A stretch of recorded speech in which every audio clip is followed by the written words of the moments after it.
Four bodyguards in black suits walked into Miller's diner at 9:47 on a Tuesday morning. Every conversation stopped. Every fork froze midair. The men moved like they'd done this 1,000 times before, scanning the room with eyes that had seen things most people only watched in movies. Behind them came two lawyers in pressed gray, carrying briefcases that probably cost more than Marcus Cole made in 6 months. The woman in front had silver hair pulled tight and the kind of face that had stared down boardrooms full of men twice her size. She looked at the counter where Sharon stood frozen, coffee pot still raised. Her voice cut through the silence like a knife through butter. "I'm looking for Marcus Cole. Does he work here?" Sharon couldn't speak. She just pointed toward the kitchen where Marcus had stopped mid-flip on a pancake, spatula suspended in air, heart suddenly hammering against his ribs like it wanted out. The woman's heels clicked across the tile floor. 20 feet. 15. 10.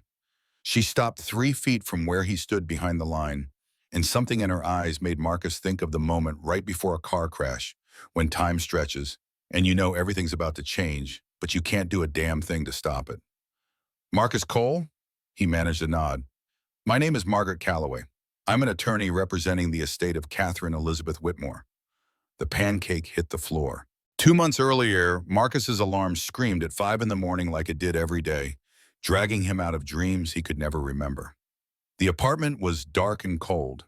The thermostat read 62 degrees because anything higher meant choosing between heat and groceries, and Tyler needed to eat more than Marcus needed to be comfortable. He rolled out of the sagging mattress, and his feet hit linoleum that had been installed sometime during the Carter administration. The bedroom door stuck when he pushed it, same as always, and he had to put his shoulder into it to get it open.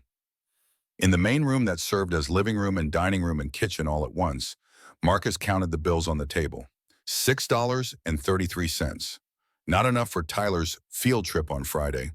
Not enough to fix the stove that only two burners worked on. Not enough for the new shoes Tyler needed because 7-year-olds grew like weeds and wore through soles faster than Marcus could afford to replace them. He thought about his father then, like he always did when the money ran out before the month did. Diego Cole, who'd worked landscaping until the drinking got bad and his hands shook too much to hold the mower straight. Who'd come home with whiskey on his breath and rage in his eyes and made Marcus's mother flinch every time a door closed too hard. Who died when Marcus was 16, and Marcus had stood at the funeral thinking he'd never be that man. Never be the father who made his kid afraid. But standing here at 5 in the morning, counting change that wouldn't be enough, Marcus wondered if there were different ways to fail a child. Diego had failed with his fists. Marcus was failing with his empty wallet. Tyler's door was covered in drawings of dinosaurs. Marcus pushed it open and found his son curled under a blanket that had been washed so many times the colors had faded to ghosts of what they used to be. The kid's face was peaceful in sleep, and Marcus felt his chest tighten the way it always did when he looked at Tyler. 7 years old and already too smart, too observant, too aware that they didn't have what other families had. Marcus touched his shoulder gently. "Rise and shine, champ." Tyler's eyes opened, and he smiled up at Marcus like he was the best thing in the world, instead of a 34-year-old line cook who could barely keep the lights on. Breakfast was oatmeal with banana slices because it was cheap and healthy, and Marcus had learned a long time ago that caring for your kid meant making the best of what you had. Tyler ate without complaining, even though Marcus knew the kid probably wanted the sugary cereal his classmates brought for lunch. On the refrigerator, held up by a magnet shaped like the Liberty Bell, was the field trip permission slip. $25 due Friday. Marcus had until then to figure out where that money was coming from. "Dad?" Tyler looked up from his bowl. "Can Josh come over after school?" Marcus felt the familiar burn of shame in his gut. The apartment was 400 square feet of cramped, with furniture Marcus had gotten from the curb on trash day, and walls so thin you could hear the neighbors arguing about who forgot to buy milk. "Not this week, buddy." "Oh." Tyler went back to his oatmeal, and the fact that he didn't push it made Marcus feel worse. Most 7-year-olds would whine. Tyler had learned not to ask for things they couldn't afford. The bus to work took Marcus through Center City, Philadelphia, past glass towers that caught the early morning light and threw it back like they were too good to let it in. He stared out the window at the Whitmore Pharmaceuticals building. 40 stories of steel and money, and felt the old resentment curl up in his chest like smoke.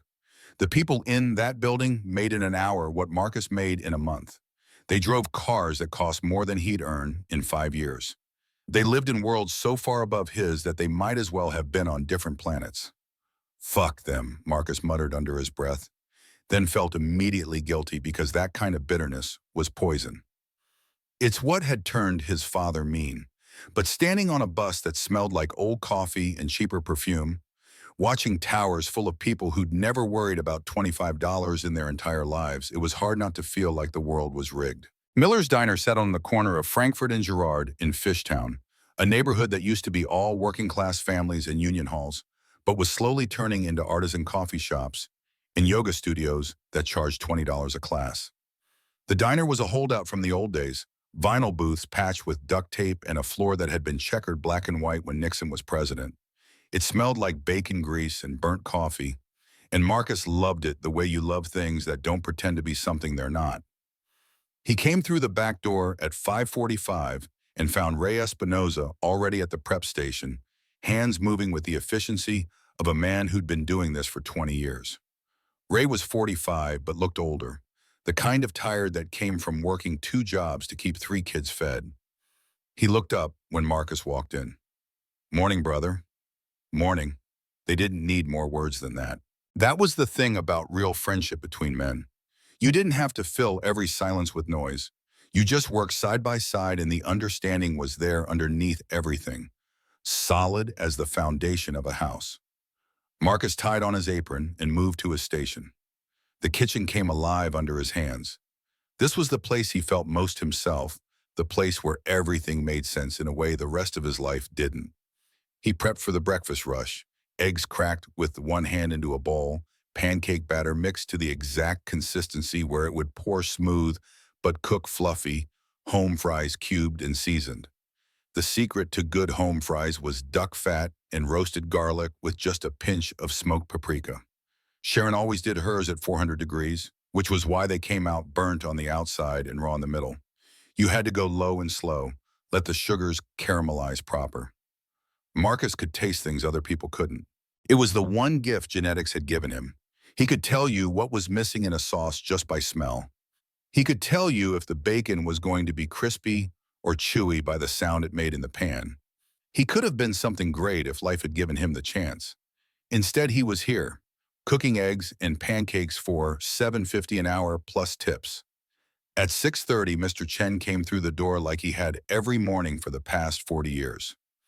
82 years old, spine bent from decades of work Marcus had never asked about. Landscaping maybe, or construction. He wore the same navy pea coat he'd worn since Marcus started 2 years ago, frayed at the cuffs but clean. Always clean. He sat at his usual spot at the counter and waited.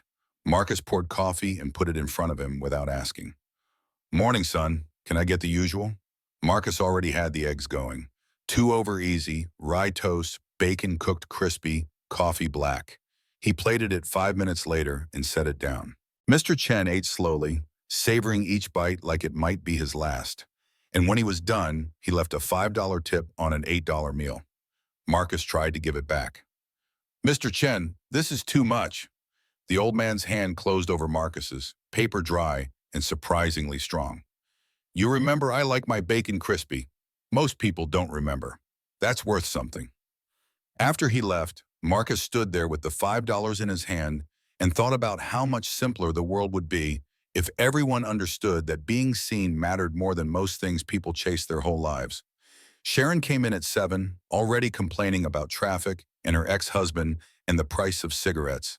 She was 52 and looked 60, with bleached hair that had been fried by too many years of chemicals and a voice like gravel from too many Marlboro Reds. She wasn't a bad person. She was just tired of caring about things that didn't matter to her, and she'd decided somewhere along the way that other people's problems fell into that category. She poured herself coffee and leaned against the counter next to Ray. "You splitting tips with him again?" She jerked her chin toward Marcus. "Yeah. You know servers are supposed to keep their own tips." "Ray's got 3 kids," Marcus said from the grill. "So, you got 1. Math says you need your money more than he does." Marcus flipped a pancake without looking at her. "Kindness isn't math. You can't calculate caring about people. Sharon made a noise that might have been a laugh or might have been disgust and walked away to start her tables. Ray caught Marcus's eye and nodded once. Understanding passed between them without words. Some people got it, some people didn't. You couldn't force someone to understand that taking care of each other was the only thing that separated humans from animals. At 7:30, the door chimed and a woman walked in. The diner wasn't empty. The breakfast crowd was starting to filter in, construction workers and nurses coming off night shift and elderly regulars who'd been coming here since before Marcus was born. But something about this woman made everyone's head turn. She moved like a ghost, like she was trying to take up as little space as possible. Her jacket was faded black with frayed cuffs and the kind of wear that came from being slept in. Her jeans had holes that weren't fashionable, just worn through. Her hair hung tangled around a face that might have been pretty if it wasn't so drawn, so tired, so haunted. But her eyes. Even from across the room, Marcus noticed her eyes. They were clear and sharp and intelligent in a way that didn't match the rest of her. They swept the diner in one quick assessment, cataloging exits and people and threats the way someone who'd lived rough learned to do. She walked to the back corner booth, the one by the window that looked out onto the alley. The one nobody wanted because it was too isolated, too far from the warmth of the crowd. She sat down and picked up a menu with hands that trembled just slightly. Every person in the diner looked at her, then looked away fast like she might be contagious. The construction workers whispered something Marcus couldn't hear, and one of them laughed. The nurses moved their purses closer. An elderly woman actually stood up and moved to a different table. Sharon appeared at Marcus's elbow, close enough that he could smell the cigarettes on her breath. Great, the drifter's back. Back? She was here 3 times last week. Orders coffee, nurses it for 2 hours, never tips. She's bad for business. From the dish pit, Daryl called out loud enough for everyone to hear. Someone should call the cops. She probably smells. Marcus felt anger flare hot in his chest. The woman hadn't done anything except exist in a space where people decided she didn't belong. She was sitting quietly, studying a menu like she was trying to decode ancient hieroglyphics, bothering absolutely no one. But Daryl was 28 and had never known what it was like to have people look at you like you were garbage. So he thought it was fine to suggest calling the police on someone whose only crime was being poor. Marcus's voice came out harder than he meant it to. She's not bothering anyone. She's bothering me, Sharon said. Look, table 4 just moved. She's driving away customers. Then table 4 are assholes. Sharon's eyebrows went up.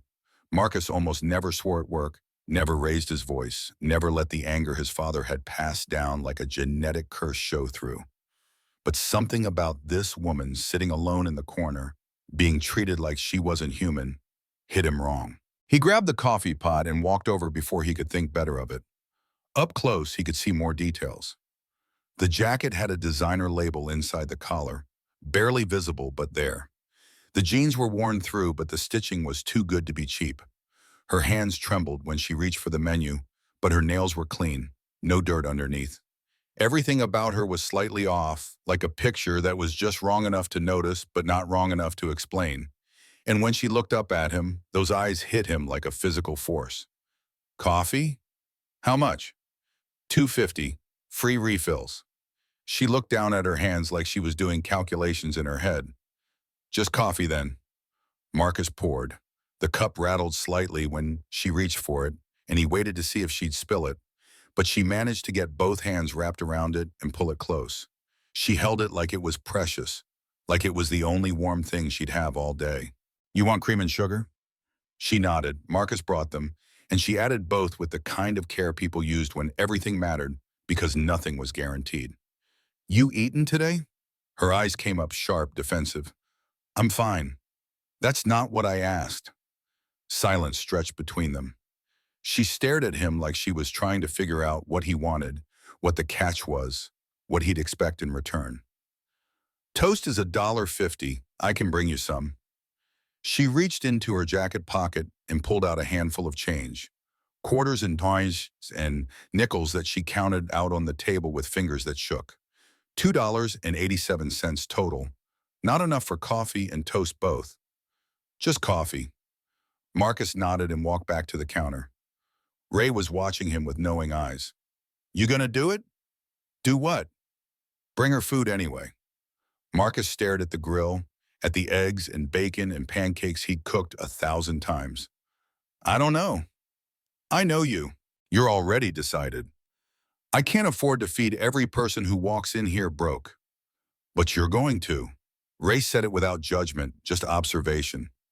He knew Marcus the way you knew someone after working side by side for 2 years, through rushes and disasters and quiet moments when the truth came out because there was nothing else to fill the silence. Marcus thought about his father, about the kind of man who looked at someone in need and walked away, about the kind of man who put his own comfort above someone else's survival. Diego Cole had been that man. Marcus had promised himself, at 16 years old, standing over a coffin and not crying because he'd used up all his tears years before, that he would never be that man. Some promises mattered more than money. He made 2 slices of toast, buttered them while they were hot so it melted into the bread, and brought them over without a word.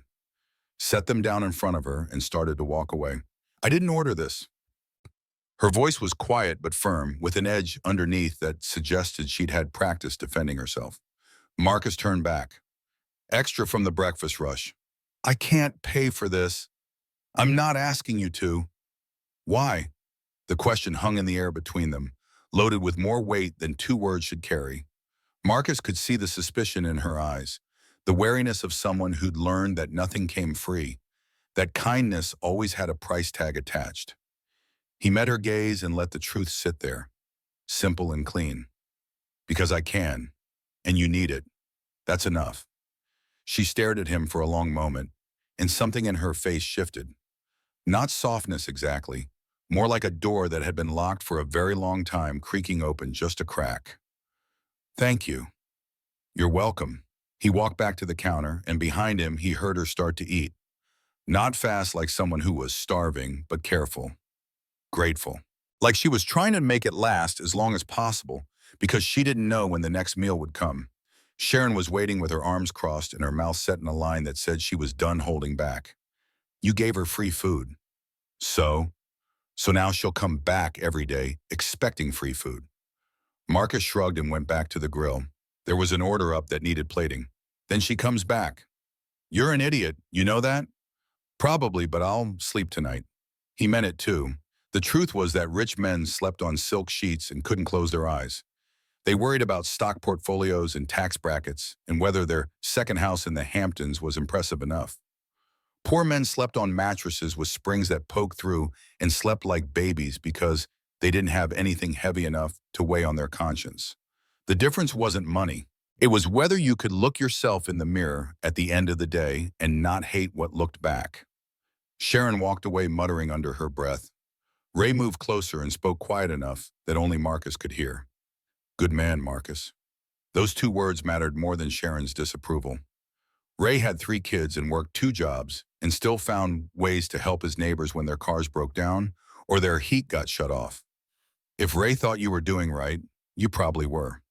The woman finished her toast slowly, then drank her coffee in small sips that made it last 20 minutes. When she was done, she stood and left exactly $2.50 on the table. Every cent she had. She walked toward the door and paused with her hand on it, looking back over her shoulder. Her eyes found Marcus across the room. She nodded once. Marcus nodded back. Then she was gone, and the diner felt emptier somehow, like something important had walked out with her. The next morning she came back at 7:30 sharp. Same booth, same worn jacket, same tangled hair. Marcus brought her coffee and toast without asking. She paid $1.50 this time, half of what it cost, and Marcus didn't mention the shortfall. She ate slowly, drank her coffee, and left. This became the routine.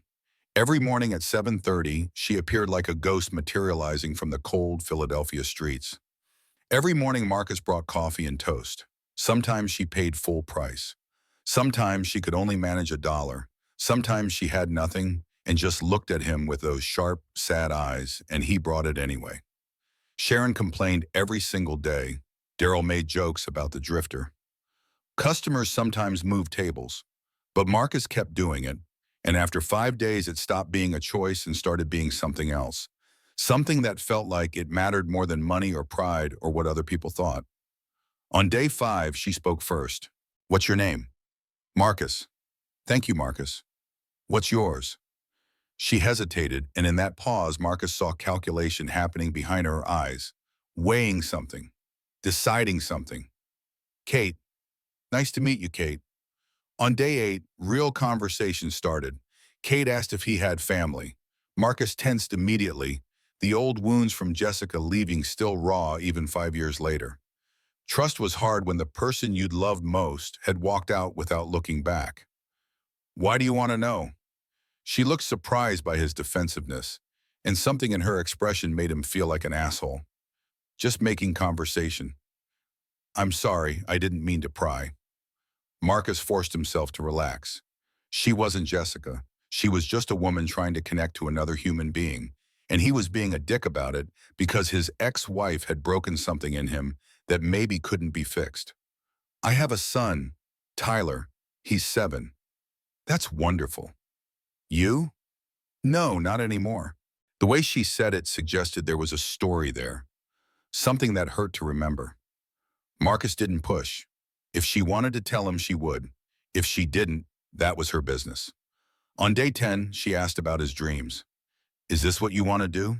Diner cooking? Marcus felt his pride flare up, hot and immediate. It was the same reaction he always had when people suggested what he did wasn't good enough. Like his job was something to be ashamed of instead of honest work that kept his kid fed. It's honest work. I didn't say it wasn't, but is it what you want? He stared at her across the counter, and something in her face made him realize she wasn't judging him. She was genuinely asking. Like she really wanted to know what he dreamed about when the world wasn't pressing down quite so hard. Want doesn't pay bills. But if it did? Marcus found himself talking, the words coming out before he could stop them. About wanting his own place once. Small bistro, maybe 40 seats. Open kitchen so people could watch the food being made. Menu that changed based on what was fresh and good, not what was cheapest. Real cooking, the kind that made people close their eyes and remember why they loved food in the first place. Why didn't you? Life, kid, ex-wife who left, bills, reality. What would you call it? Your restaurant? Never thought that far ahead. Dreams die before they get names. Kate's face did something complicated, a mix of sadness and understanding that made Marcus think she knew exactly what he meant. Like maybe she had dreams that died unnamed too. I understand that more than you know. On day 12 it rained. Not the light drizzle Philadelphia got used to, but hard rain that soaked through jackets and made the streets smell like oil and rust. Kate came in looking worse than usual, jacket dark with water, hair plastered to her head, shivering so hard her teeth chattered. Marcus brought coffee and toast and a dry towel from the back. He set all 3 down in front of her. You don't have to, I know. She took the towel and dried her hair, and when she lowered her hands to reach for the coffee, Marcus saw something that made his heart stop.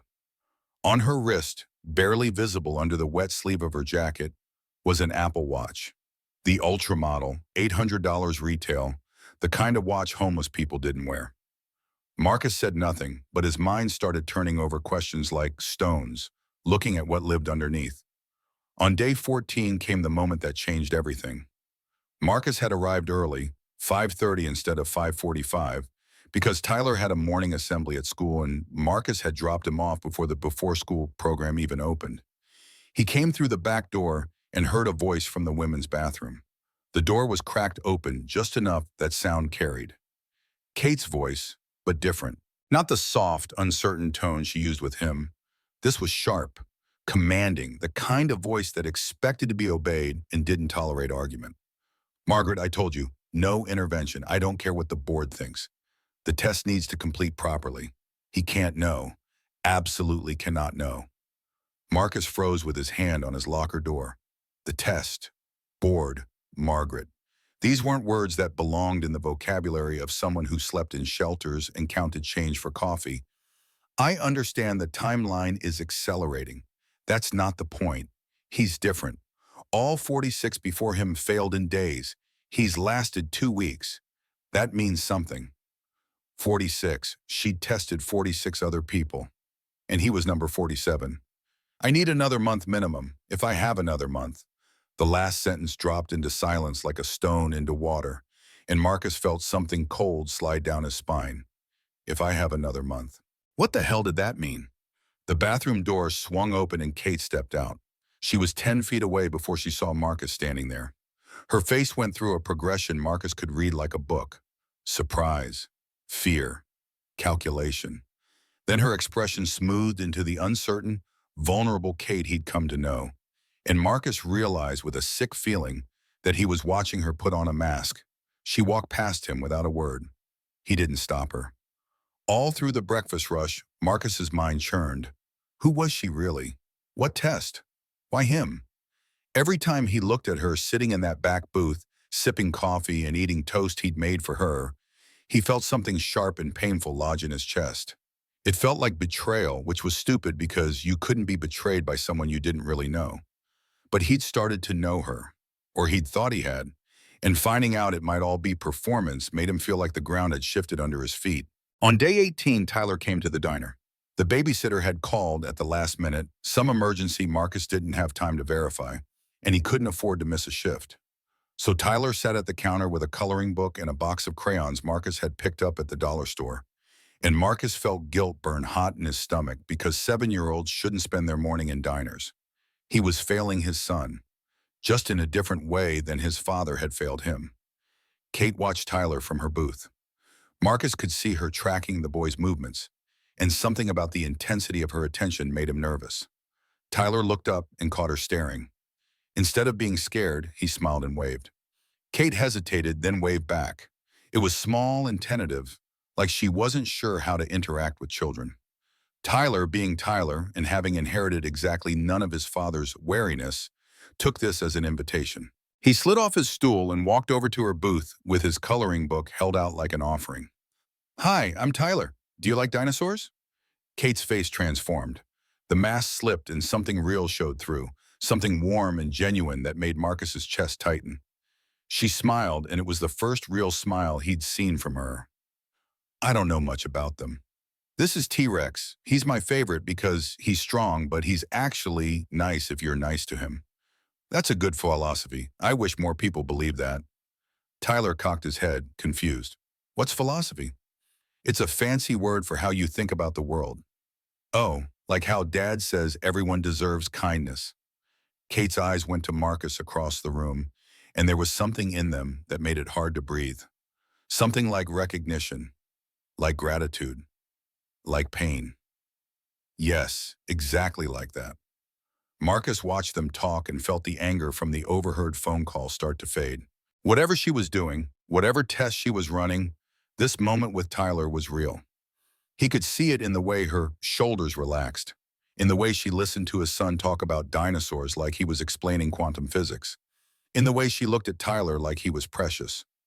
Kate pulled a napkin from the dispenser and began to fold it. Her hands shook, but she moved with precision, creasing and turning and folding until she'd created something beautiful. A paper crane. She held it out to Tyler. For you. Tyler's eyes went wide. Wow, how did you do that? I'll teach you. And she did. For the next 20 minutes, Kate showed Tyler how to fold paper into wings and body and head. Her hands trembled the whole time, but she never lost patience. Tyler messed up twice and she just unfolded it and started again, her voice gentle and encouraging. Marcus cleaned the counter for the third time, not because it needed it, but because he couldn't stop watching. Ray appeared at his elbow. She's good with kids. Yeah, you care about her. Marcus tensed. It was one thing to feel it, another thing entirely to have someone else say it out loud. I don't even know her, but you want to. Ray said it without judgment, just observation. Marcus didn't answer because what was there to say? Yes, he wanted to know her. He wanted to understand why someone who could fold origami with the precision of an artist and spoke with vocabulary that suggested real education was sitting in a diner pretending to be homeless. He wanted to know why her hands shook and why she'd tested 46 people before him and what exactly she was looking for. But more than that, he wanted to know the woman underneath the mystery, the one who smiled at his son, the one who held her coffee cup with both hands like it was the most important thing in the world. Tyler succeeded in making a crane wobbly but recognizable and held it up for Marcus to see. "Dad, look!" "That's amazing, buddy." Tyler turned to Kate. "Thank you. Can I come back tomorrow and you teach me more?" Kate looked at Marcus, and he saw her asking permission. The fact that she asked, that she recognized this was his son and his choice, made something in his chest loosen. He nodded. Kate's face lit up. "I would like that very much." Tyler hugged her, an impulsive 7-year-old gesture that clearly caught her off guard.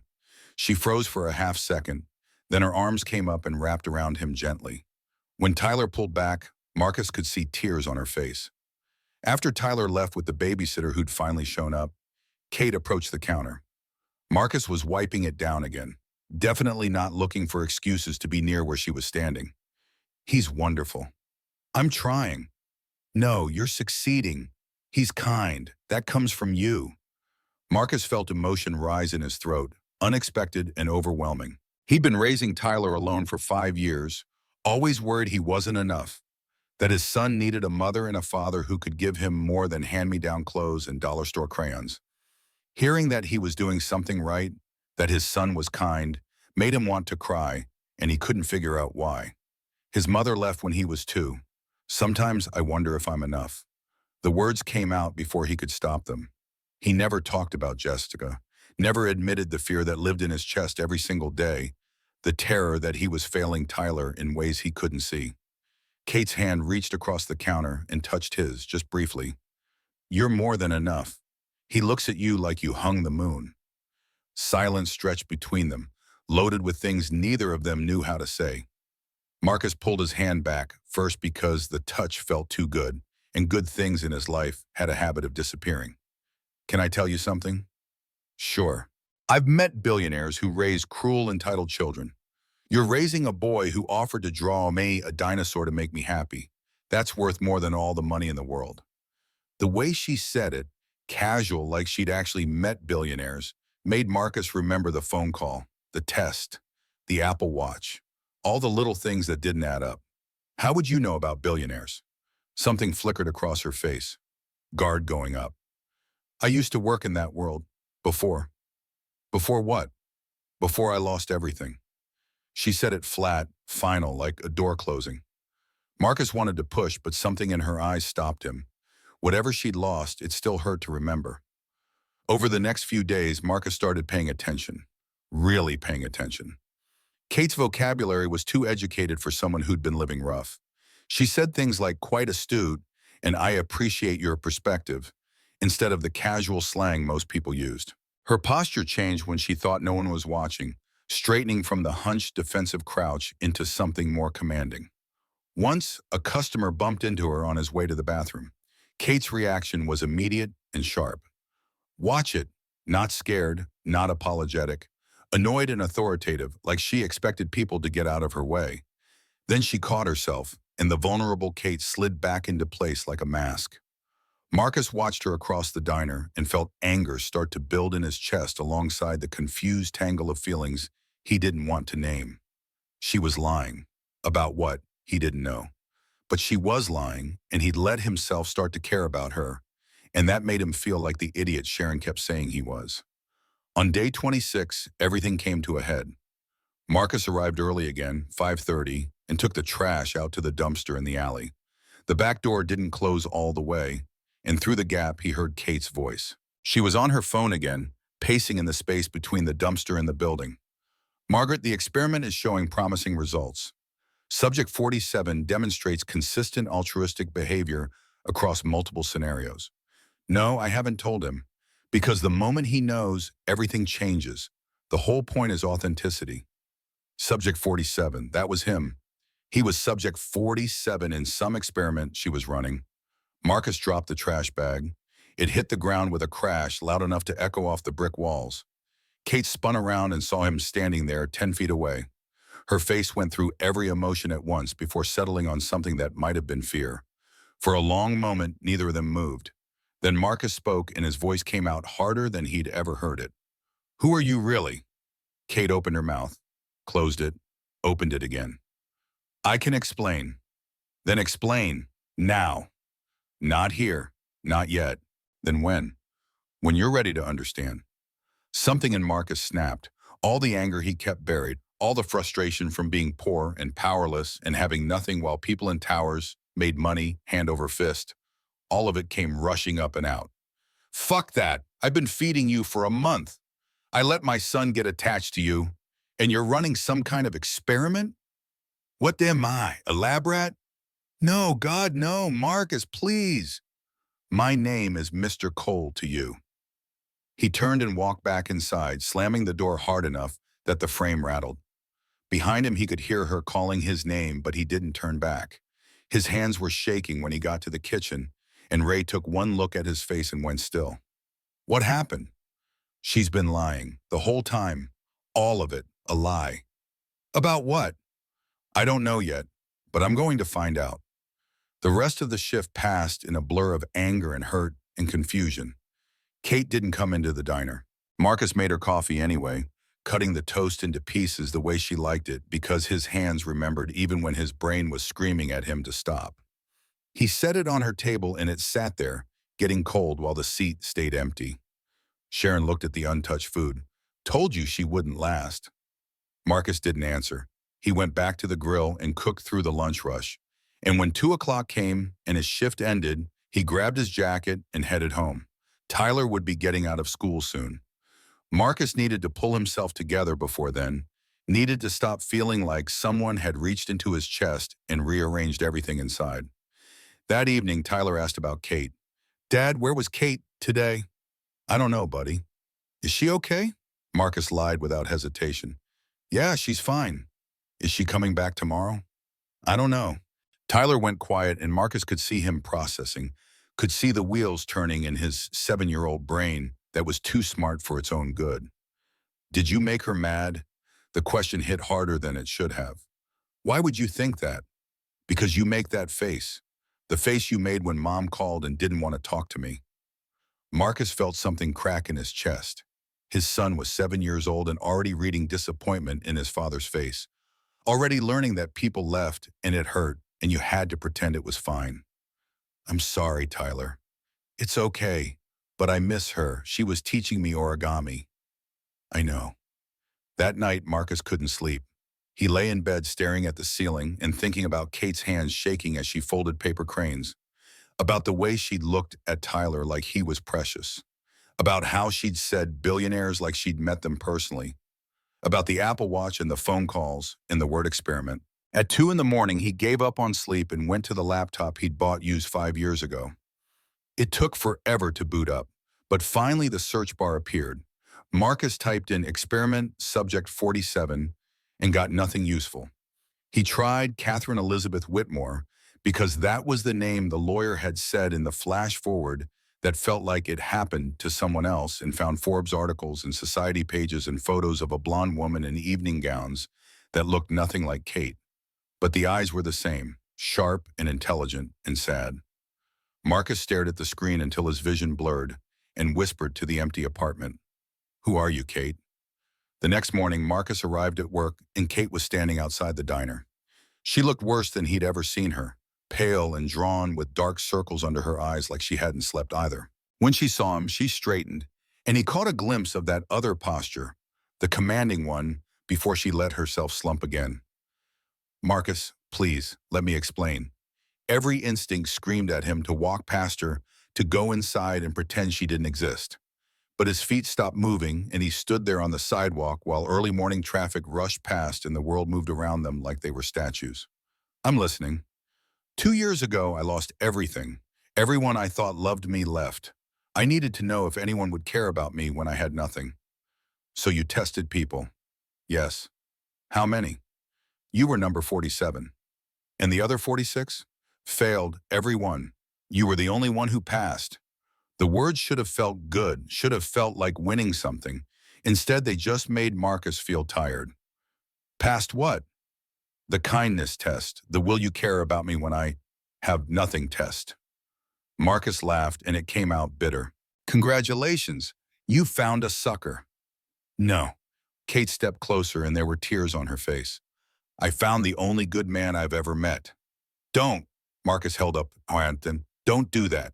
Don't try to make this okay with pretty words. You lied to me. You used me. You made me care about someone who doesn't even exist. I do exist. Kate exists. She's more real than Catherine's ever was. Who the hell is Catherine? Kate took a breath like she was about to jump off a cliff. Catherine Elizabeth Whitmore. That's my real name. I own Whitmore Pharmaceuticals, $900 million, dollars, and I've never had anyone love me for just being me. Marcus stared at her, and the world tilted on its axis. $900 million. Dollars. The woman he'd been bringing coffee and toast to, the woman his son had hugged, the woman he'd started to care about despite every wall he'd built around himself, was worth more money than he could comprehend. You're a billionaire. Yes. And you pretended to be homeless. Yes. Why? To find out if anyone would see me, really see me, not my money or my name, just me. Marcus felt something hot and painful lodge in his throat. Part of him understood, part of him even sympathized, but the rest of him, the part that had been hurt by Jessica and scarred by his father and shaped by a lifetime of people with power using people without it, that part was screaming that he should walk away. I need time. I understand. I don't know if I can trust you. I know. Marcus turned to go inside, then stopped. He looked back at her, this woman who was Kate and Catherine and possibly neither. This woman who'd made his son smile and made Marcus feel something he thought he had locked away forever. Was any of it real? Kate's eyes met his, and they were full of something that looked like pain. All of it was real. That's what made it matter. Marcus walked inside without another word, and Kate stood on the sidewalk for a long moment before turning and walking away into the Philadelphia morning. Marcus watched her go through the diner window and felt like he'd lost something he'd never actually had. The diner felt wrong without her. Marcus arrived each morning and scanned the back booth out of habit, finding only empty vinyl in the memory of how she'd held her coffee cup. He made the coffee anyway, cut the toast into small pieces, set both on her table and watched them go cold while Sharon shook her head and customers pretended not to notice. 3 days passed like open wounds. Tyler asked about Kate every evening, and Marcus ran out of ways to lie convincingly. On the fourth morning, Ray cornered him by the dish pit. Brother, you gotta let it go. Let what go? Whatever's eating you. Kate, the lies, all of it. Marcus flipped eggs with more force than necessary. I don't even know who she is. Does it matter? The question hung there like smoke. Marcus wanted to say yes, it mattered. Everything about it mattered because you couldn't build anything real on lies. But another part of him, the part that remembered how she'd taught Tyler origami with shaking hands and infinite patience, that part wasn't sure. Yes, because I was falling for someone who doesn't exist. Ray's voice dropped lower, gentler. Or maybe she exists more than you know.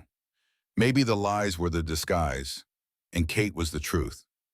That doesn't make sense. Love rarely does, brother. After his shift ended, Marcus walked through Fishtown looking for her. He checked Liberty Lands Park where homeless people gathered under the pavilion, showed a grainy photo he'd taken of her teaching Tyler to a group huddled around a trash can fire. Nobody recognized her.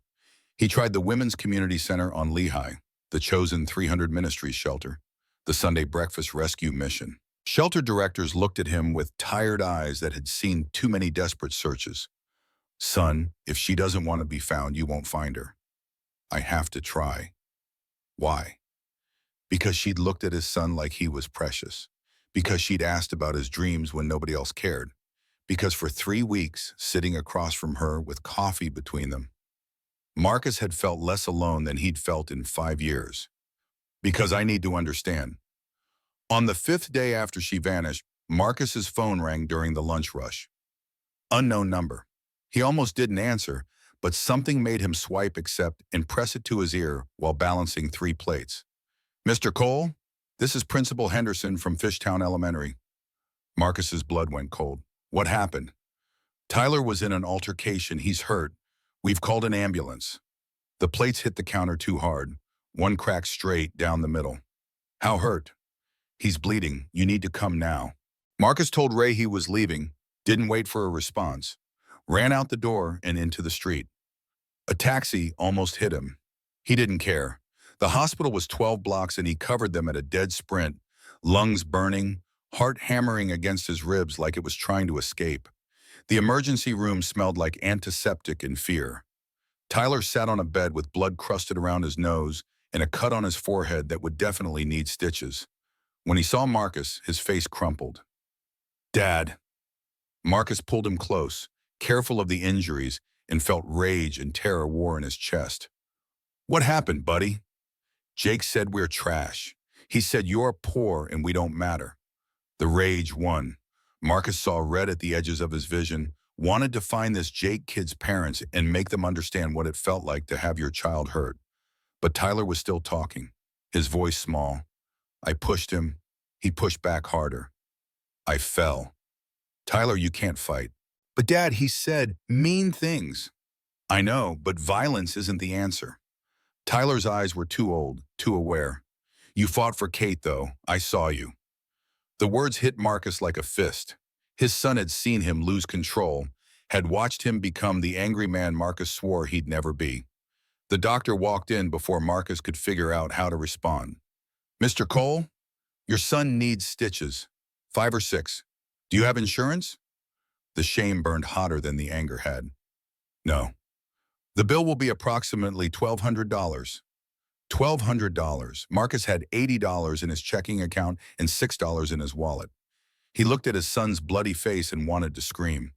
"Can I do a payment plan?" The doctor's face showed pity that made Marcus want to punch something. "We'll work something out. Let me get supplies."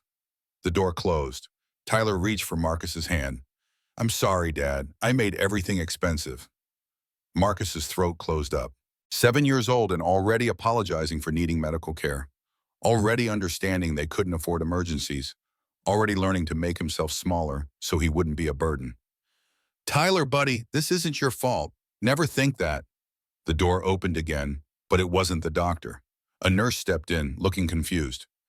"Mr. Cole, there's someone here." Catherine walked through the door behind her, but not Kate, not the woman with tangled hair and worn clothes who'd sat in the back booth folding paper cranes. This was someone else entirely. Tailored charcoal pantsuit that probably cost more than Marcus made in 3 months. Hair pulled back in a severe bun that showed the elegant bones of her face. Diamond studs that caught the fluorescent light. Heels that clicked authority with every step. She moved like she owned the space. Like the hospital was hers and everyone in it who worked for her. Marcus didn't recognize her for 3 full seconds. Then her eyes met his and he saw Kate underneath the armor. "Is he all right?" The voice was different too. Crisp, commanding, the voice of someone who expected immediate answers and got them. "Kate?" "Catherine." The correction landed like a slap. She moved to Tyler's bedside and her face softened when she looked at him, some of the CEO mask slipping to show real concern underneath. "Hi, Tyler. Remember me?" "Kate, you came back." "I heard you got hurt. I wanted to make sure you were okay." The doctor returned with supplies and stopped short when he saw Catherine. His eyes went to her handbag, probably worth more than his monthly salary, then to her face. "I'm sorry, only family." Catherine pulled a black card from her purse and held it out like a weapon. "Bill everything to this account, and I want your best pediatric surgeon, not an ER resident." The doctor hesitated. "Our best surgeon is in the middle of..." "Pull him out. Cancel whatever he's doing. This child gets priority." "Ma'am, we have protocols." Catherine's eyes went ice cold, the same eyes that had stared down hostile takeovers and fired entire departments without flinching. "I own a pharmaceutical company that supplies 30% of this hospital's medications. Do you understand what I'm saying? Call your best surgeon now." The doctor's face went pale. He practically ran from the room. The doctor's face changed when he saw the card. Amex Centurion, invitation only. The kind of thing that separated the very rich from everyone else. "Ms. Whitmore, Catherine Whitmore." Recognition flickered across his face. "As in Whitmore Pharmaceuticals?" "Yes, now get him the best care available. Immediately." The doctor practically bowed on his way out. Catherine turned to Marcus, and the softness vanished, replaced by something colder. "We need to talk. Privately." Marcus looked at Tyler. Buddy, stay here. I'll be right outside the door. In the hallway, Marcus rounded on her with fury that had been building for days. Who the fuck are you? I wanted to tell you. Sorry, you've been lying for weeks. I had reasons. What reasons? You're some rich bitch slumming it for fun? The words came out cruel, designed to hurt, and they hit their mark. Catherine's face went rigid, the CEO mask slamming back into place. Watch your tone. Or what? You'll buy me like you buy everyone else? Something in her face cracked, hurt bleeding through. That's not fair. Fair, you lied about everything. Who you are, what you wanted, why you were there.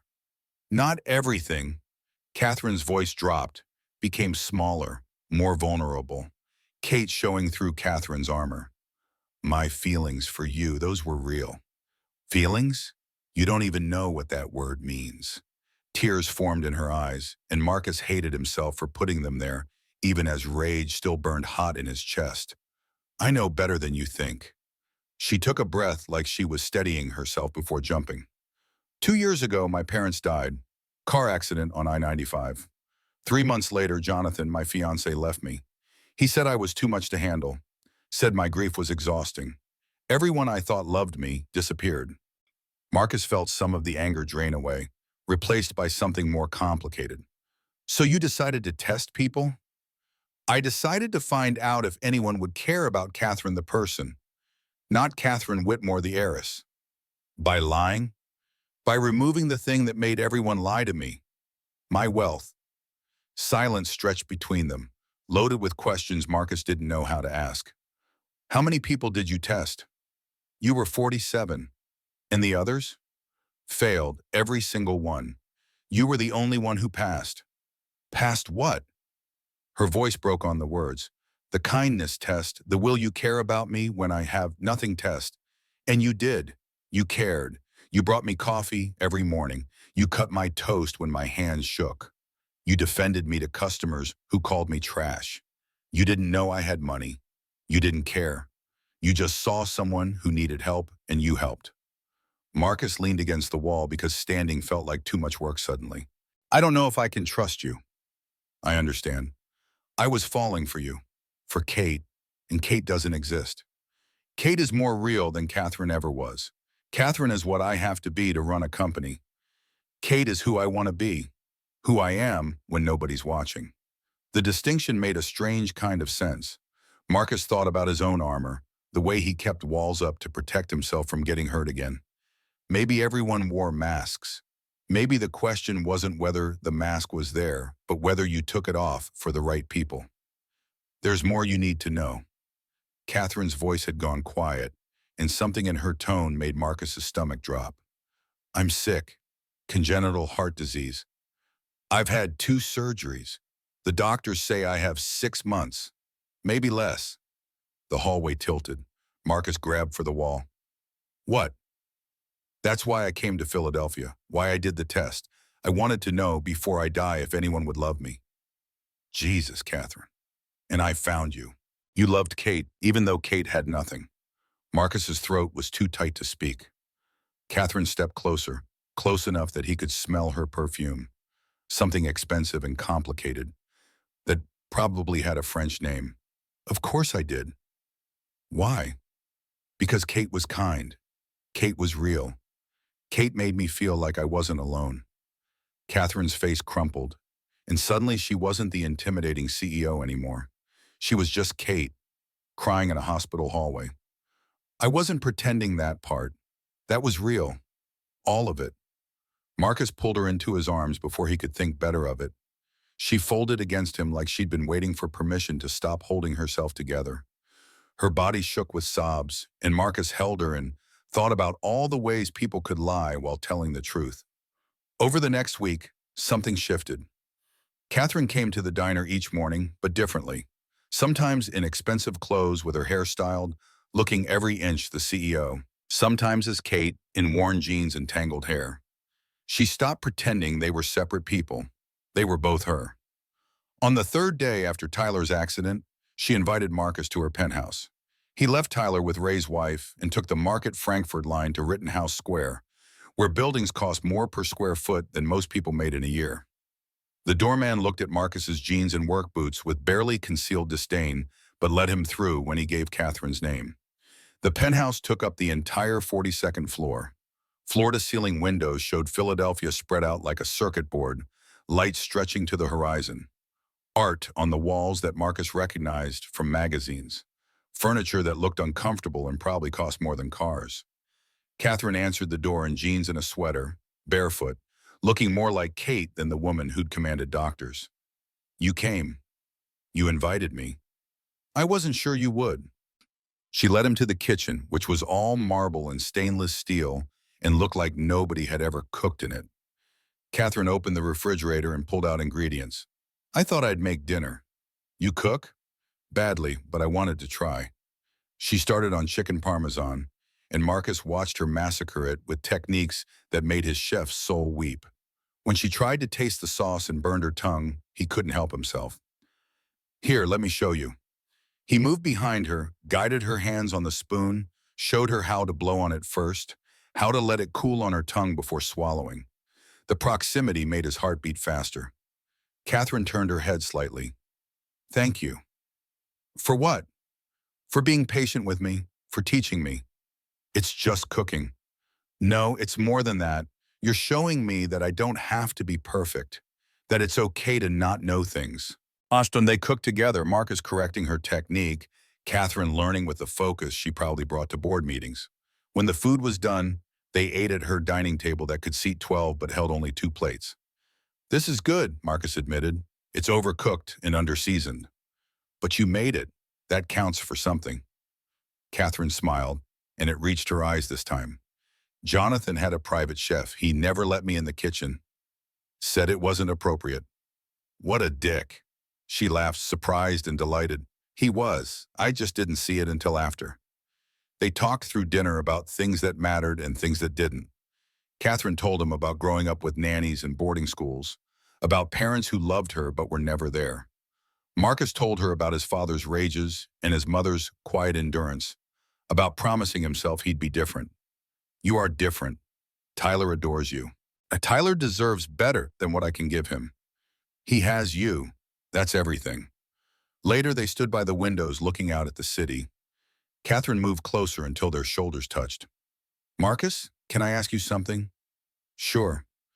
Do you think you could ever forgive me for lying?" He thought about it, really thought about it, about trust and betrayal and the difference between hiding who you were and becoming someone new, about how she'd looked at Tyler in the hospital and how her hands had shaken when she folded paper cranes. "I think I already have." She turned to face him, eyes searching his. "Well, because I understand now. You weren't lying about who you were. You were lying about what you had. There's a difference."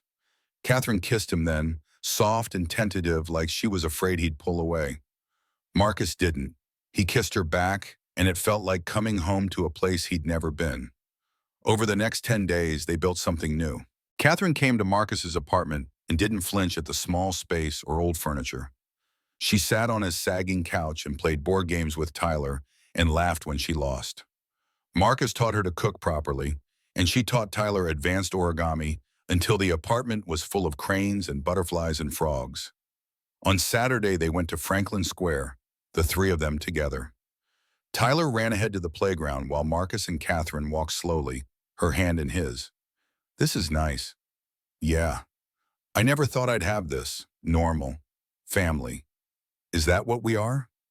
Catherine stopped walking and looked at him with eyes that had seen too much hurt. "I'd like us to be, if you want that." Tyler ran back before Marcus could answer, dragging Catherine toward the carousel. "Kate Mom, come on!" Catherine froze. Tyler had called her Kate Mom, half nickname, half wishful thinking. She looked at Marcus with panic and hope warring on her face. "Is that okay?" Marcus thought about his son having someone who loved him besides his father, about Catherine's face when Tyler hugged her, about building something good out of broken pieces. "Yeah, it's okay." On the carousel, Catherine held Tyler on her painted horse while Marcus stood beside them, and a stranger asked if they wanted a photo. The 3 of them together looking like a family, frozen in pixels that Catherine later said was her favorite picture ever taken. That night, after Tyler was asleep, Catherine stayed. They lay on Marcus's bed in the dark, not having sex, just holding each other. Her head rested on his chest, and he could feel her heartbeat, irregular and too fast. Marcus? Yeah. If I don't make it, promise me you'll use the money to open your restaurant. Promise me Tyler goes to a good school. Promise me you'll find someone else to love. Don't talk like that. Please let me say this. He tightened his arms around her. I don't want anyone else. You will eventually, and that's okay. I want you to be happy. I can't imagine being happy without you. Her voice broke. You will be, because you're strong. Stronger than you know. 3 days later, Catherine came to the diner looking worse than she had in weeks. Pale, breathless, hands shaking so badly she could barely hold her coffee cup. Marcus brought her food she didn't eat and sat with her during his break. You should see a doctor. I see doctors all the time. They can't fix this. Then what can they do? Make me comfortable, buy me time, but not much of either. At 2:30, Marcus was cleaning the grill when he heard something crash. He turned to see Catherine on the floor, collapsed between tables, gasping for air. Her face had gone gray. Someone call 911. Marcus dropped to his knees beside her, cradling her head. Stay with me. Just breathe. I've got you. Catherine's hand found his and gripped with surprising strength. Marcus, I'm scared. I know, but you're going to all be okay. Help is coming. The ambulance arrived in 4 minutes that felt like hours. EMTs swarmed, asking questions Marcus didn't know how to answer. Medication she was on, previous episodes, emergency contacts. Marcus went with her because she grabbed his hand and wouldn't let go, and the EMT saw the desperation on both their faces and didn't make him stay behind. At the hospital, case. Doctors and nurses moving with practiced efficiency, Catherine on monitors that beeped wrong rhythms, someone shocking her with paddles, and Marcus watching through a window, praying to a God he'd stopped believing in years ago. Please, don't take her. Not yet. We just started. The doctor emerged after an eternity. Mr. Cole, she's stable. Cardiac episode triggered by stress. We've given her medication. She'll need to stay overnight. Can I see her? 5 minutes. Catherine lay in the bed looking small and fragile, oxygen mask covering half her face. When she saw Marcus, she pulled it off. Hi. Hi, you scared the hell out of me. I'm sorry. He sat beside the bed and took her hand, careful of the IV line. Don't apologize, just don't do that again. I can't promise that. Then fight, please. Fight for more time. Why? Because I'm not ready to lose you. We just started. Tears slid down her face. I'm scared, Marcus. Not of dying, of leaving you and Tyler. I just found you. It's not enough time. Marcus leaned close, his forehead against hers. Then we make every day count. No more hiding, no more armor. Just us, real and honest. For however long we have. The door opened. Private doctors in expensive suits entered, led by an older man who radiated authority. He looked at Marcus like he was a problem to be solved. Ms. Whitmore, we need to discuss treatment options. Catherine's voice came back stronger, CEO tone sliding into place. Not now, it can't wait. The damage to your heart is progressing faster than we anticipated. Without intervention, you have 4 to 6 months. The words hit Marcus like bullets. 4 to 6 months. Less than half a year. 1 season. Nothing. I'll think about it. We don't have time for deliberation. We can try the experimental surgery, 30% success rate, or we can make you comfortable. Catherine looked at Marcus, and he saw her asking a question she couldn't voice. You should do the surgery. 30% chance I live. 70% chance I die on the table. But 30% chance is better than 0. Is it? Living with surgeries and pain and hospitals? Or should I spend my last months actually living? Marcus didn't know how to answer that. The doctor cleared his throat impatiently. Ms. Whitmore, I need a decision. Then you'll wait for one. Now leave. After they left, Catherine turned back to Marcus. What would you do? I want you to live, however that looks. Even if living means suffering. I just want more time with you. She pulled him down for a kiss that tasted like salt and fear. Me too. The next days blurred together. Catherine came home from the hospital and came to the diner each morning, weaker each time. Marcus cooked for her, real food designed to be easy to digest and nutritious. She ate small bites and pretended it was enough. Tyler sat with her during homework, and she helped him with math while her hands shook. On the seventh day after the hospital, Catherine arrived at the diner late, 9 instead of 7:30. She could barely walk, had to hold on to tables for support. Marcus met her at the door. "You shouldn't have come.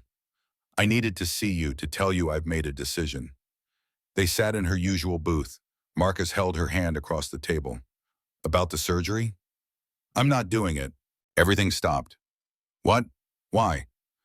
"Because I don't want to spend my last months in hospitals. I want to spend them with you and Tyler. Living. Really living. But you could survive. 30% chance. And even if I do, months of recovery, weak, in pain, unable to do anything. I don't want that. I want to enjoy the time I have left." "How long?" Her voice dropped to barely a whisper. "Dr. Rothman says maybe 6 weeks, maybe less." 6 weeks, 42 days, 1,000 hours. It wasn't enough. It would never be enough. "I can't lose you." "You won't, not really. I'll always be with you." As she stood to leave, something fell from her bag. A torn page, handwriting Marcus recognized. He picked it up and read, "Day 89, November 3rd, subject MC. The experiment is compromised. I can no longer remain objective. Marcus is not just a subject anymore. He's the man I love. This was never supposed to happen. But I can't stop. I don't want to stop. For the first time in 38 years, I feel alive." Note, day 1 was March 15th, 2024, the day I first went undercover. 46 subjects tested before Marcus.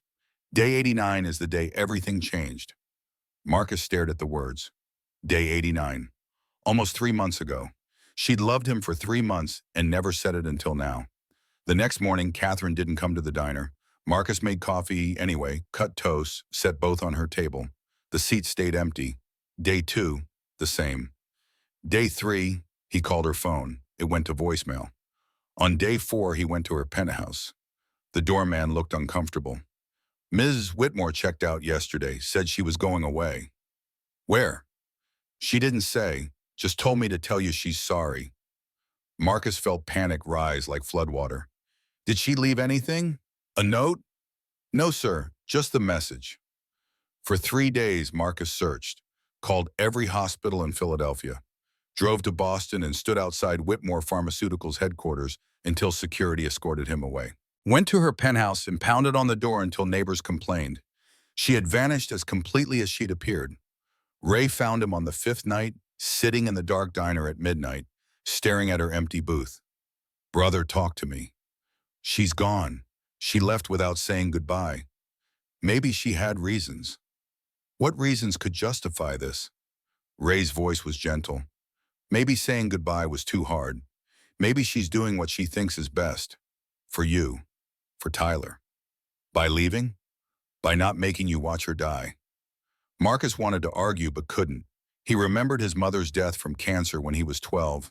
Remembered the way it had destroyed her slowly until there was nothing left but pain and morphine haze. Remembered wishing she'd died faster so it would hurt less. Maybe Catherine was giving him the same gift. Maybe she was sparing him the slow horror of watching her fade. Or maybe she was just scared, and alone, and dying somewhere he couldn't find her. On the 6th day, Tyler asked the question Marcus had been dreading. "Is Catherine coming back?" Marcus couldn't lie anymore. "I don't know, buddy. I hope she does. I miss her." "Me too." "Dad?" Tyler's voice got smaller. "Do you think she's happy, wherever she is?" "I hope so." "Me too, because she deserves to be happy. She was sad for so long." That night, after Tyler was asleep, Marcus's phone rang. Unknown number. He answered with his heart in his throat. "Hello? Mr. Cole, this is Margaret Calloway. I'm calling about Catherine Whitmore." The world held its breath. "Is she—" Margaret's voice cracked. "She passed away this morning. I'm very sorry." The phone fell from Marcus's hand. Distantly, he heard Margaret still talking, but the words were just noise. Catherine was dead. The woman he'd loved, The woman who taught his son origami and kissed him in her penthouse and made him believe he deserved good things, she was gone. Marcus slid down the wall until he was sitting on the kitchen floor, and the grief hit him like a tidal wave. He couldn't breathe, couldn't think, could only feel the crushing weight of loss pressing down until he thought his chest would cave in. Somewhere in another room, Tyler's alarm clock ticked toward morning. Outside, Philadelphia slept on, unaware that Marcus's world had just ended. And in the silence, Marcus whispered her name like a prayer that came too late. Catherine. Ray found him 40 minutes later, sitting on the kitchen floor with his back against the cabinet and his phone face down beside him like he couldn't bear to look at it. The older man must have used the spare key Marcus had given him for emergencies, and this qualified. Ray crouched down, knees popping, and put a hand on Marcus's shoulder without saying anything. Sometimes silence was the only appropriate response to grief this raw. She's dead. The words came out flat, empty of everything except the terrible truth they carried. I know. Margaret called me too. She gave me your address. Marcus's hands were shaking. He pressed them against his thighs, but couldn't make them stop. I never got to say goodbye. I never told her I loved her. She knew, brother. She knew. How? I was angry when she left. What if she died thinking I hated her? Ray settled onto the floor beside him, their shoulders touching in that way men had of offering comfort without making a production of it. You read that journal page, day 89. She knew you loved her long before you figured it out yourself. Morning light started creeping through the window above the sink. In 6 hours, Marcus would have to tell Tyler that the woman who'd called herself Kate Mom was never coming back. The thought of seeing his son's face break made Marcus want to crawl out of his own skin. How do I tell him? The truth, same way you'd want someone to tell you. At 7:30, Tyler emerged from his room with sleep-messy hair and questions in his eyes. He took one look at Marcus's face and stopped in the doorway. Is it Catherine? Marcus couldn't speak. He just nodded, and Tyler's face crumpled in a way that would haunt Marcus for the rest of his life. Is she? Yeah, buddy. She died yesterday. Tyler stood frozen for a long moment, processing in that way children did when something incomprehensible crashed into their world. Then his voice came out small and lost. Did it hurt? I don't think so. Her heart just stopped. Where is she now? Marcus pulled Tyler onto his lap even though the kid was getting too big for it, held him close while his own heart felt like it was being crushed in a vice. I don't know. Heaven, maybe. Will we see her again? Someday. Not for a long time, but someday. Tyler started crying, the kind of deep sobs that shook his whole body, and Marcus held him and cried too. They stayed like that until the sun was fully up and Philadelphia woke around them. Two people trying to figure out how to keep living when part of them had died. Margaret called again that afternoon with details Marcus barely processed. Private funeral in Boston. Tomorrow at 2. Catherine had left specific instructions that Marcus be invited. There would be a will reading afterward. I don't want anything. Margaret's voice carried a weight that suggested she'd expected this. She wanted you to have it. Please come. Marcus drove to Boston at dawn with Tyler sleeping in the passenger seat. 3 hours on I-95 gave him too much time to think about the last conversation they had had, about how she'd chosen not to fight because she wanted to live instead of survive, about how maybe that was the bravest thing anyone could do. The cemetery was in Brookline, old money and older graves, a private section with headstones that cost more than houses. 20 people gathered in expensive black clothes, and Marcus felt like an intruder in his department store suit that he'd bought for his mother's funeral and hadn't worn since. Board members whispered when he and Tyler walked up. Who's that? I don't know, not family. Margaret detached from the crowd and approached with a face that had been crying recently. Mr. Cole, thank you for coming. She wanted me here. She did, very much. The priest spoke about Catherine Whitmore, successful businesswoman and philanthropist and dutiful daughter. He talked about growing the company 40% in 2 years, about strategic acquisitions and market dominance. He made her sound like a spreadsheet with a heartbeat. Marcus stood there thinking about how nobody in this crowd knew her at all. They knew Catherine Whitmore, CEO. They didn't know Kate, who'd held coffee cups with both hands and taught a 7-year-old boy that people could be strong and kind at the same time. A board member spoke next, going on about tough decisions and brilliant strategy and how Catherine had transformed the company. Zero mention of her as a person. Zero acknowledgement that she'd been lonely and scared and searching for something they'd failed to give her. The priest asked if anyone else wanted to speak. Silence fell like snow. These people who'd worked with her for years, who'd made millions because of her decisions, and none of them had anything personal to say. Marcus felt anger cut through the grief, sharp and clarifying. He stood up. Ray looked surprised but didn't try to stop him. Marcus walked to the front and turned to face the crowd. Board members stared like he'd stripped naked. I didn't know Catherine Whitmore, the CEO. His voice carried across the cemetery, steady despite the shaking in his chest. I knew Kate Morrison, the woman who sat in my diner and drank terrible coffee, and I want to tell you about her. He could see confusion on their faces, calculation about who this person was and whether he was important enough to matter. Marcus didn't care. Kate came into Miller's diner 2 months ago. Everyone avoided her, but there was something in her eyes that made me want to help. So I brought her coffee and toast. Every morning for weeks. She taught my son origami. She asked me about my dreams like what I said actually mattered. She made me feel seen. Someone in the back shifted uncomfortably. Marcus kept going. Then I found out she wasn't really Kate. She was Catherine, billionaire, CEO. Someone so far above my world, I had no right to love her. But I did. I loved her. Not because of who she pretended to be, but because of who she really was. His voice threatened to break, but he pushed through. She was kind. She was brave. She was searching for proof that people could be good, that someone could love her for herself, not her money. I hope I gave her that. I hope in the short time we had she felt loved. Because she was, by me, by my son, completely. Tyler was crying openly now. Ray had his hand on the boy's shoulder. Catherine, if you can hear me, thank you for seeing me, for teaching me that love isn't about deserving it, it's about giving it freely. You gave me everything, and I'll spend the rest of my life trying to be worth it. Marcus walked back to his seat through absolute silence.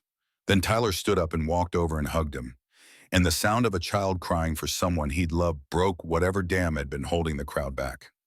Margaret openly wept. Even some of the board members looked moved, which probably meant they were human after all. An elderly woman approached afterward, elegant in black with pearls that had probably been in her family for generations. I'm Elizabeth Whitmore, Catherine's aunt. That was beautiful, thank you. I'm sorry for your loss. And I'm sorry for yours. She loved you very much. I could tell from her letters. Marcus's throat closed up. She wrote you letters? The last few weeks of her life, she told me about you and Tyler, about feeling happy for the first time in years. You gave her that gift. Elizabeth touched his arm gently. She would want you to be happy. Don't let grief steal that from you. The will reading happened in a conference room that could have held 50, but only had 15. Margaret and another lawyer sat at the head of a polished table that reflected the overhead lights. Marcus held Tyler's hand and tried to focus as the lawyer read through legal language that meant nothing to him. The estate totaled $900 million. $500 million to the Catherine Whitmore Foundation, $300 million to family trusts, $50 million to employees, $40 million to medical research, and $10 million to Marcus Cole. The room exploded. A board member shot to his feet. 10 million? Who the hell is this man? Another voice, sharp and suspicious. This has to be fraud. Catherine wasn't in her right mind. She was ill. She couldn't have. The lawyer's voice cut through the chaos like a blade.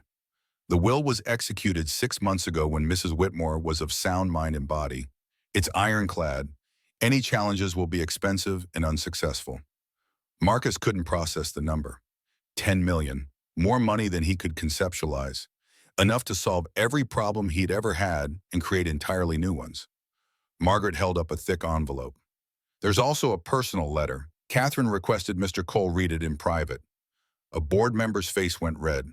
We have a right to know what's in that letter? No, you don't. It's personal correspondence. Margaret stood and gestured for Marcus to follow. She led him to a smaller office with a window overlooking Boston Common. Tyler waited outside with Ray while Marcus sat down with 8 pages of handwriting that was the last thing Catherine would ever say to him.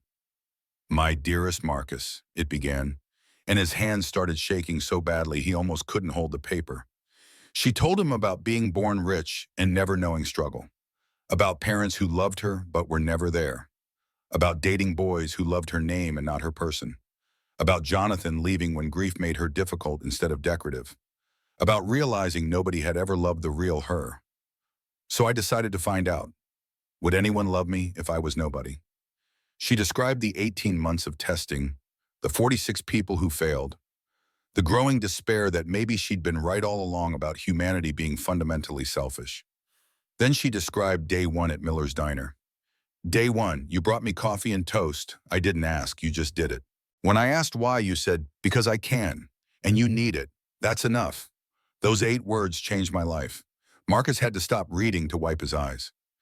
Catherine's voice came through so clearly on the page, vulnerable and honest in a way she'd rarely been in person. She wrote about watching him with Tyler, about how he taught his son that everyone mattered, about the day her hands shook and he'd cut the toast without judgment, about realizing on day 89 that she was in love with him and the experiment was ruined, but she didn't care anymore. "I fell in love with you, Marcus, deeply, completely, for the first time in my life, and then I found out I was dying faster than expected. I had to choose, tell you and spend my last days watching you grieve, or leave and spare you that pain." She apologized for choosing wrong, for running instead of staying, for dying before she could say goodbye properly. "But Marcus, those weeks with you were the happiest of my life, worth more than all 38 years before. You gave me something money couldn't buy. Love, real love, the kind that sees past what you have to who you are." The letter explained the 10 million, not charity, investment in goodness. Use it for the restaurant, for Tyler's education, for building something beautiful. "But more than money, I'm giving you control of my foundation. $500 million. You decide where it goes. Because in 47 people, you're the only one who passed every test. Consistency, empathy, dignity, character." She described her journal, 500 pages documenting 18 months of searching. Day one was March 15th, 2024, when she first disguised herself as Kate Morrison. Days 188 tested 46 people across Philadelphia. All failed within hours or days. Day 89, August 29th, was when Marcus brought her coffee without asking. Day 152, December 12th, was the day before she died. Every entry after day 22, his name, over and over. How her feelings grew. How she was angry at dying because she'd finally found what she was looking for. The final section broke him completely. My last entry, written the night before I died. Day 152, tomorrow I'll be too weak to write, so this is goodbye. Marcus, wherever you are when you read this, I love you. Present tense. Death doesn't stop that. Be happy. Find someone else to love eventually. You have so much to give. Thank you for everything. For seeing me, for loving me, for proving I wasn't wrong about humanity. Forever yours, Catherine. P.S. The coffee really was terrible, but I'd drink it every morning for eternity if I could have you across the counter. Marcus folded the letter carefully and pressed it against his chest. Then he broke down completely, sobbing in a way he hadn't since he was a child, grief pouring out in waves that threatened to drown him. He cried for Catherine, for what they'd lost, for all the time they'd never have. He cried for Tyler losing someone who'd loved him. He cried for himself and the hole in his life that would never quite heal. Ray found him 20 minutes later, still crying, and just sat down and put an arm around his shoulders. Didn't try to make it better. Just sat with him in it. 2 weeks passed like wading through mud. Marcus went to work because he didn't know what else to do, cooked breakfast for people who had no idea his world had ended, went home to Tyler and tried to be the father his son needed while feeling like he was made of broken glass. The 10 million sat in his bank account untouched. Looking at it made Marcus feel sick. It was blood money, grief money, a number on a screen that represented everything he'd lost. Ray cornered him in the walk-in cooler on day 15. You gonna use that money or just let it sit there mocking you? I don't know what to do with it. She told you. I read the letter, remember? You showed me. It feels wrong, like taking money for loving her. Ray's voice got firmer than Marcus had ever heard it. It's not payment. It's a gift from someone who loved you. Honor her by using it. Build what she wanted you to build. I don't know if I can. Then figure it out. Because right now you're disrespecting her memory by letting fear win. The words hit like a slap, shocking Marcus out of the paralysis grief had created. Ray was right. Catherine had given him this chance because she believed in him. Refusing it wasn't noble. It was cowardice. That night, Marcus called Margaret. I want to set up the foundation, the way Catherine wanted. Margaret's relief carried through the phone. I'll start the paperwork. What focus areas? People who are invisible, homeless women, single parents, kids in poverty, the ones society pretends don't exist. She would love that. Will you run it? No, but I know someone who should. Ray Espinoza. He's worked 2 jobs for 15 years to support his family. He understands struggle. Ray cried when Marcus told him, big guy breaking down in the diner parking lot. Brother, I can't. I'm not qualified. You're the most qualified person I know. Catherine would agree. The Catherine Whitmore Foundation launched a month later with Ray as director of operations at a salary that let him quit his second job. They helped 20 families in the first week. Single mothers with medical bills, veterans who couldn't afford rent, teenagers aging out of foster care with nowhere to go. Ray called Marcus after the first week, voice thick with emotion. Brother, you should see these people's faces. We're changing lives. Catherine's changing lives. We're just the hands doing it. But Marcus knew he needed to do more than just fund the foundation. Catherine had wanted him to open the restaurant, to chase the dream he'd let die. For weeks, he'd made excuses about why it wasn't the right time. Finally, Ray called him out. Stop being scared. She believed in you. Believe in yourself. Marcus started looking for spaces in Fishtown the next day. Found a storefront on Frankfurt Avenue, small but perfect. 40 seats, open kitchen, good bones. The rent was $4,500 a month, which would have been impossible before. Now it was barely a rounding error. He used $200,000 from Catherine's money to renovate. Professional kitchen with equipment that actually worked. Comfortable dining room with booths upholstered in deep blue. Kate's old booth from Miller's Diner, which Marcus had bought from the owner, installed in the corner like a shrine. Photographs on the walls. Catherine in her CEO clothes looking powerful. Kate at the diner with Tyler, both laughing. Paper cranes Tyler had folded, hanging from the ceiling by invisible wire. The restaurant needed a name. Marcus stood in the empty space trying to imagine what Catherine would want. Not something stuffy or pretentious. Something that meant what she'd meant to him.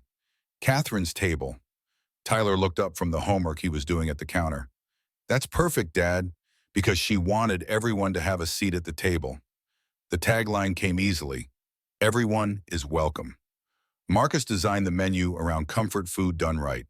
Kate's toast, thick brioche with compound butter and local jam. The first morning, breakfast plate with the eggs cooked any style, crispy bacon, perfect home fries. Tyler's favorite, mac and cheese with 3 cheeses and herb crust. The conversation, braised short ribs over risotto, the dish Marcus had made for Catherine. But the centerpiece was Sunday dinners. Pay what you can, prefix menu, 3 courses, pay whatever you could afford. $50, $5, nothing. Everyone ate the same food, sat in the same room, was treated with the same dignity. Opening day came 6 months after Catherine's death. Marcus arrived at 5 in the morning, earlier than necessary, because his hands needed to be busy. Ray came at 6 to help prep. Sharon, who'd quit Miller's Diner specifically to manage Catherine's table, showed up at 7. Tyler came after school to fold napkins and arrange paper cranes on each table. By 5 o'clock, when the doors opened, a line stretched around the block. Word had spread about the pay-what-you-can model, about the diner cook who'd inherited millions and used it to feed his neighborhood. The first customer was an elderly woman who looked like she'd been living rough. She stood at the door uncertain, and Marcus walked over to meet her. Come in, please. Sit anywhere. I don't have money. It's Sunday. Pay what you can. I have $3. Marcus smiled, and it was the first genuine smile since Catherine died. Then dinner is $3. Let me bring you a menu. She sat in Kate's booth, and Marcus's chest tightened watching her touch the same vinyl Catherine had touched. He brought her the full Sunday dinner: butternut squash soup, roasted chicken with vegetables, chocolate tart with whipped cream.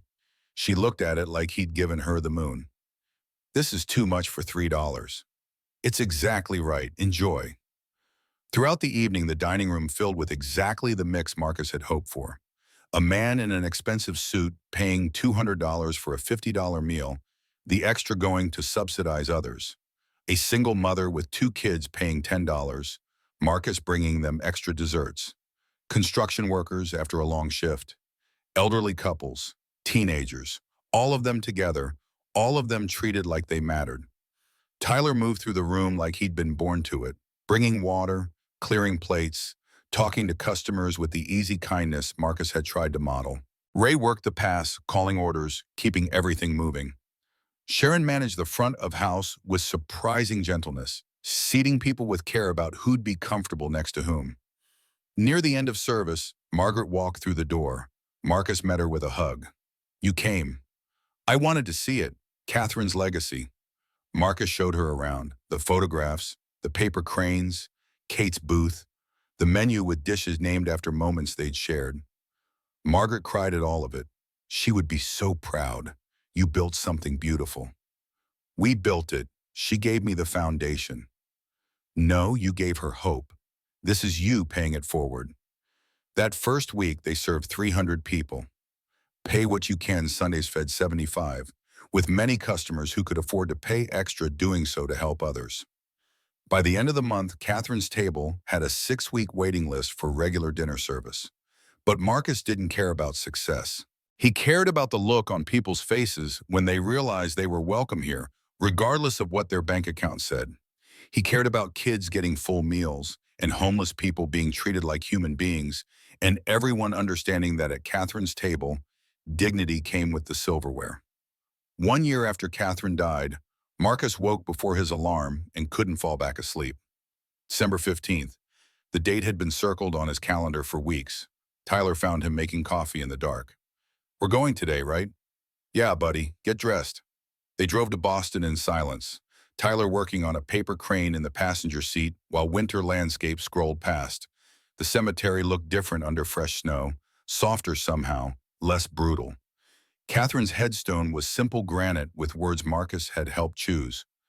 Catherine Elizabeth Whitmore, 1987-2025. She saw beauty in humanity. Marcus and Tyler brought gifts. Coffee from Catherine's table. Actually good coffee, not the diner swill she'd pretended to like. Toast cut into small pieces and buttered perfectly. 100 paper cranes Tyler had spent weeks folding, each one a memory. They arranged the cranes around the headstone in a circle of color against white snow. Tyler stepped back to admire his work. Do you think she can see them? I think if anyone can, it's her. Marcus knelt in the snow and started talking like Catherine could hear him. Hey, it's been a year. Feels like yesterday and feels like forever all at once. I wanted to tell you what we've been doing with your gift.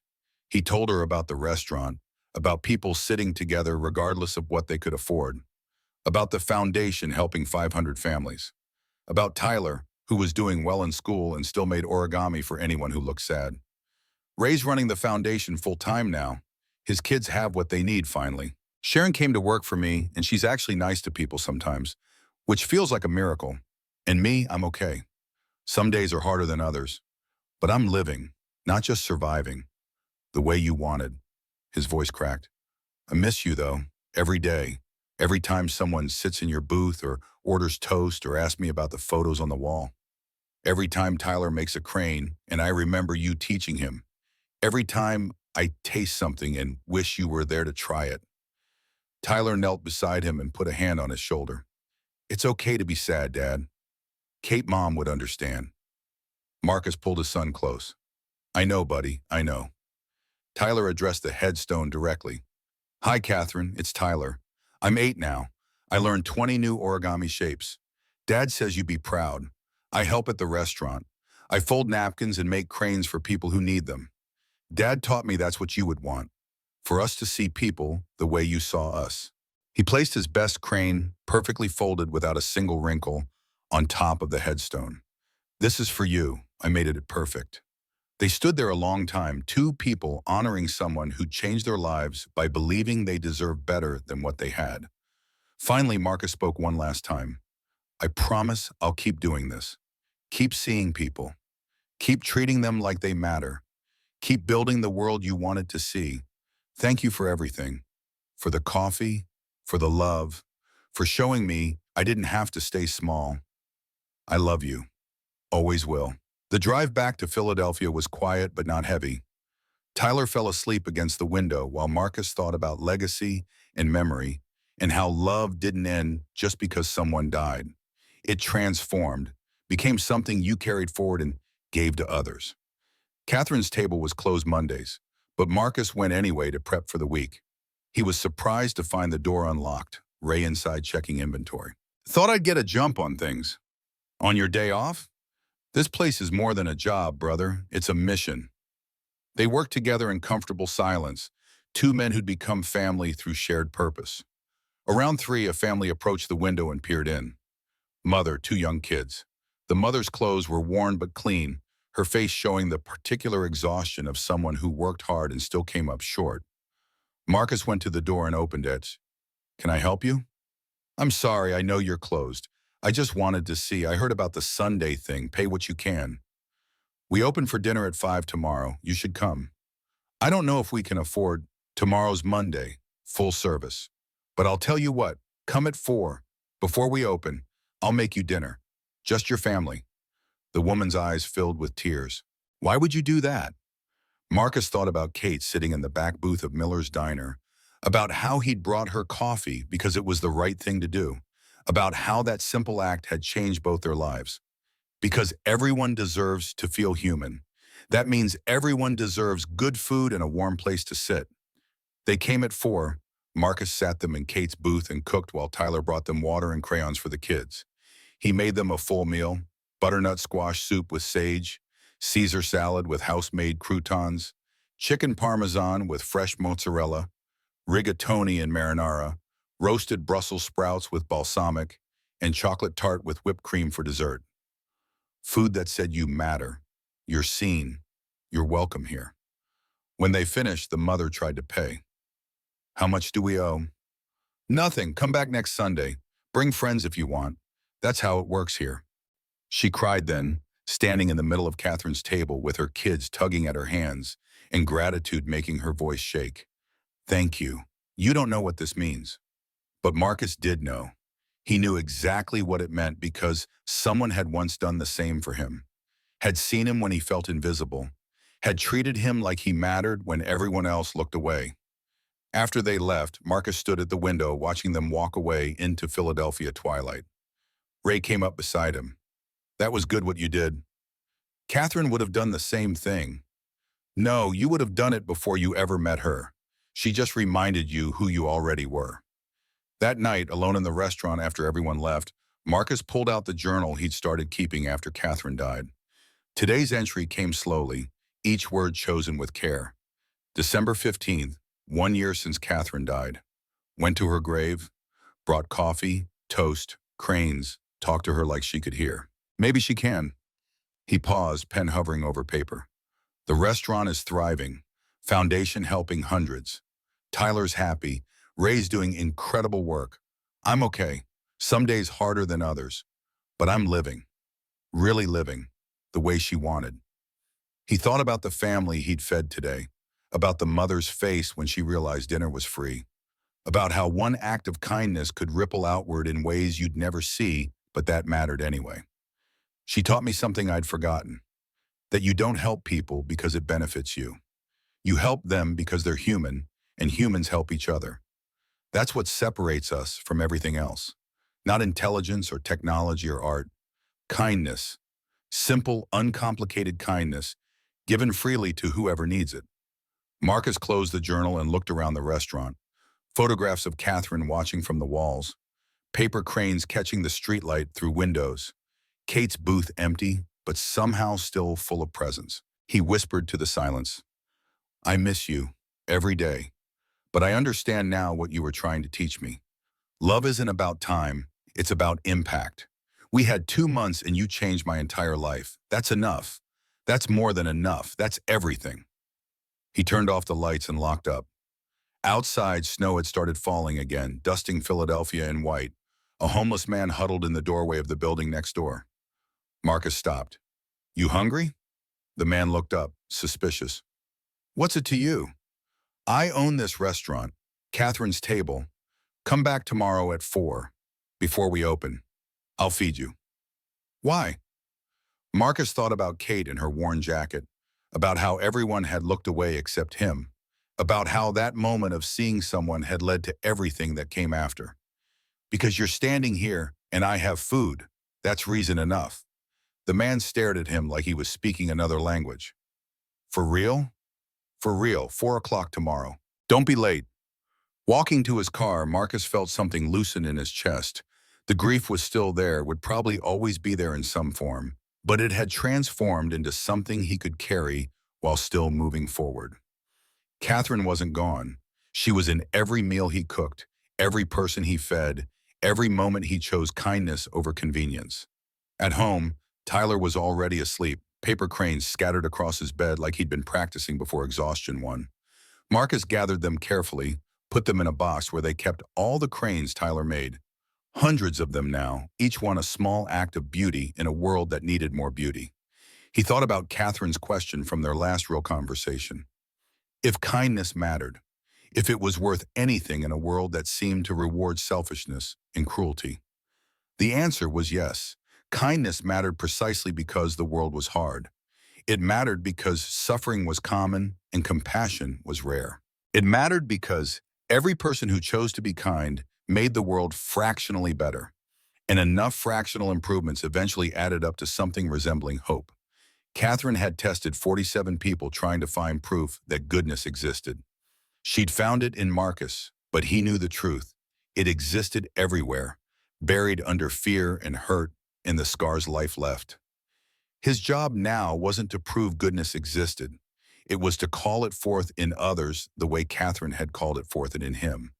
That was legacy, not money or buildings or having your name on a foundation. Legacy was the ripples you left in other people's lives, the ways you changed them that changed how they changed others. Catherine's kindness had made Marcus kinder, and Marcus's kindness would make others kinder. And eventually maybe kindness would spread far enough that people like Kate wouldn't have to pretend to be homeless to find proof that humanity was worth saving. In the dark apartment, with his son sleeping and Philadelphia quiet outside, Marcus made a promise to Catherine's memory. He would keep doing this, keep seeing people, keep treating them like they mattered, keep building the world she'd wanted to see but hadn't lived long enough to witness. It wasn't enough. Nothing would ever be enough to replace what they'd lost. But it was something, and sometimes when the grief felt overwhelming and the absence felt unbearable, something was enough to keep going. Marcus whispered into the darkness one last time. "Thank you, Catherine, for seeing me, for loving me, for showing me who I could be. I promise I'll make it matter every single day. I promise." Outside the window, snow fell on Philadelphia. Inside, Marcus closed his eyes and dreamed of coffee and toast and paper cranes, of a woman with sad eyes who taught him that people weren't rich or poor, homeless or housed, worthy or worthless. They were just people. And people deserved to be seen. That was the lesson. That was the gift. That was everything.